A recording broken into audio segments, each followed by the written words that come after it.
Hello everyone, welcome back to the channel. My name is Miro, and if you can pronounce my last name, I'm gonna buy you a beer. No, seriously, when you come to Slovenia, bring a camera, we'll grab a pint or two and maybe take some awesome shots, and yeah.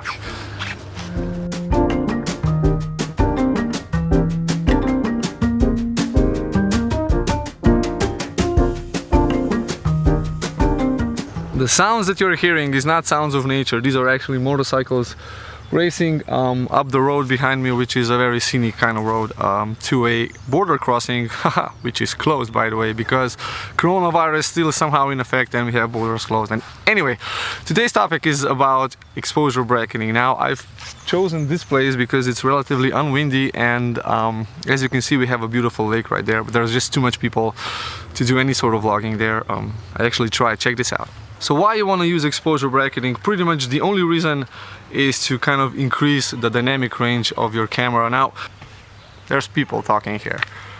I don't know if you can hear me, but there's a lot of people here. This is a very popular place, and I found this little spot right here in the woods to kind of get away from everybody, but there's just people crawling everywhere, so yeah. Maybe I'll change the location.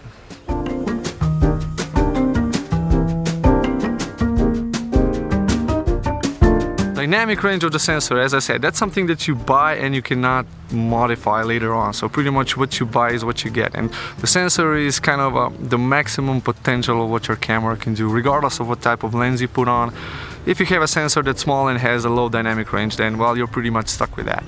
And one way you can solve this is, of course, with exposure bracketing. Now I'm going to show you today how you can exposure bracket with sense, so not just combine multiple images together to create a HDR, which I'm kind of not a fan of, and I pretty much do it in a way where I kind of dodge and burn details in, and I'm gonna show you on this image right here. Now, as you can see right here, we have a very blown out sky exposure and a very kind of dark shadowy area in the middle, and if I want to bring details to the sky and not underexpose the trees underneath, then well, pretty much I'm stuck with what I have. Either I have details in the sky, or I have to kind of lift up all of the shadows to kind of make it a little bit more HDR in post-edit. Now, when you're lifting up shadows, that usually works, so you don't need to exposure bracket everything. But if you want to get really kind of natural, true detail in the shadows without having the computer generate contrast and bright areas and stuff like that, then pretty much if you exposure bracket, you take 2 or 3 shots with a like a EV0 shot, one overexposed, one underexposed, and then put all of this into Photoshop, like I'm doing here. So basically in Lightroom, you select all the 3 shots, you right click on them, and then you say export as layers into Photoshop, something like that. I'm not having my computer in front of me right now. I'm doing this by hand. And then you get 3 layers in Photoshop. So what you can do then, I usually have the middle, so the EV0, or my default layer underneath, and then I put both layers, so like the overexposed one and the underexposed one on top of that.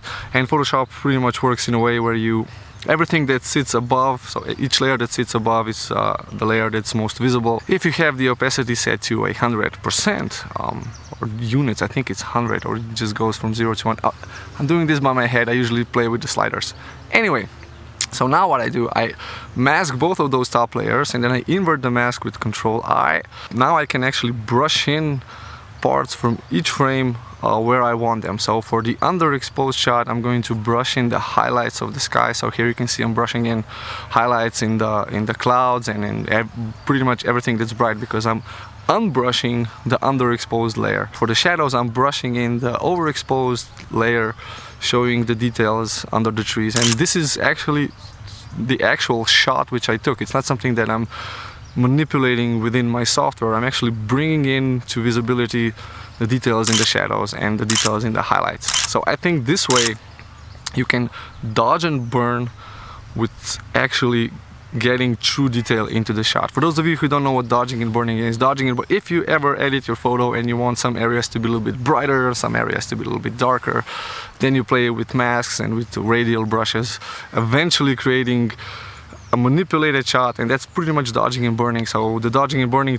terms come from years before, where people actually had to block the light to make images as they were developing the film a little bit brighter, so they were dodging the light to make images brighter, which is kind of weird because if you're blocking the light it shouldn't be brighter, but since you're developing a negative onto a white paper, dodging the light means that you're actually leaving it brighter, and if you mask everything else and just have a hole to kind of shine through and just add more light onto a certain area, you're burning that image, making it darker.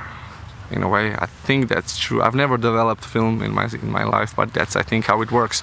Now this way, where you have 3 shots combined together, when you're bringing up the shadows, you're getting details, true details that you actually photographed with an image which is a little bit overexposed, which is kind of cool. Also for the sky, you pretty much get all the details in the sky.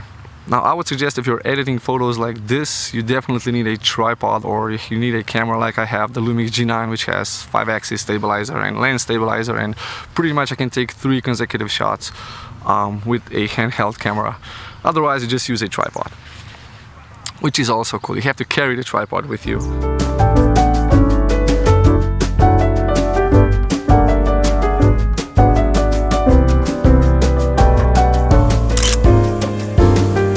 If you're struggling with dynamic range, then you can do pretty much 2 things. Either buy a camera with a bigger sensor. So for instance, I'm using micro four thirds on my LUMIX G9, and it's, I think, the top of the micro four thirds level in terms of dynamic range. I'm not gonna say that it is the top, but it's up there. But it's a micro four thirds, which means it's a relatively small sensor compared to a full frame. Actually, it's pretty much half the size of a full frame sensor. This way my dynamic range is kind of limited, so I don't get so much details in the shadows, I don't get so much details in the highlights. And full frame cameras struggle with dynamic range as well, because compared to our human eye dynamic range, cameras are very low in that order, because our eyes work a little bit differently, because we focus our vision into one thing and the eye adjusts for that exposure. Everything else is pretty much disregarded, and in the camera I pretty much take a picture of everything, and then your eye can travel to different parts, which means that you need to have details of shadows and highlights at the same time, which is kind of difficult. Not if you're exposure bracketing.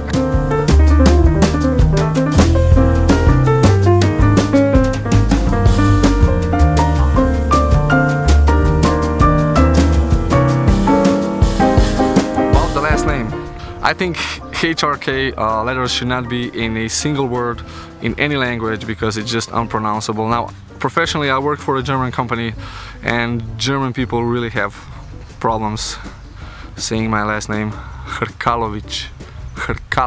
No, it's... yeah, beer. I'm gonna get a beer right now, and the next time I hope I'm gonna get a beer with some of you guys. So thanks for watching. If you found this video interesting, maybe a little bit different than other videos or showing exposure bracketing, then hit the thumbs up. Please consider subscribing to my channel. It makes me feel much happier in a way. And do come to Slovenia. The borders will be open soon, I think, and you can pretty much this summer come here.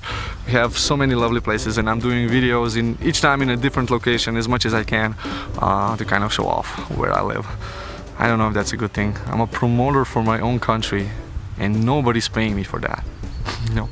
Your thumbs up and your subscriptions are actually paying for this in my heart. Anyway, thanks for watching. I'll see you in the next one. And I'm gonna walk away, you know, like a slow walk away.